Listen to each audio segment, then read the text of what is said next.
Sa pusod ng Mapanuepe Lake sa San Marcelino, Zambales, nakalubog ang dalawang barangay, ang Barangay Aglao at Buhawin.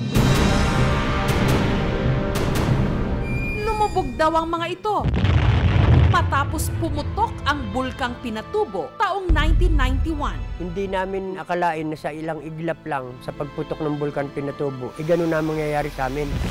Pumutok ang bulkan, wala pang tubig. Ngayon, mga 1 week, lumabas na yung tubig dyan. Sumarang yon, yung malakas na tubig dito, kaya naipon yung tubig dyan. At ang natatanging palatandaan ng dating mga barangay, ang nakausling Santa Barbara Church. Parang himala. Himala kasi hindi siya Ano na pag tumikidlat? Taong 1992, nung sisirin at i-recover ang mga gamit sa simbahan. Pero ang imahe ng Our Lady of Miraculous Medal hindi na nakuha pa. Napakasakit. Bilang deboto sa Santa Barbara Chapel, Hanggang sumunod na mga linggo, taong 1992, ang lumubog na Our Lady of Miraculous Medal ng Santa Barbara na-recover. ito na po siya ngayon.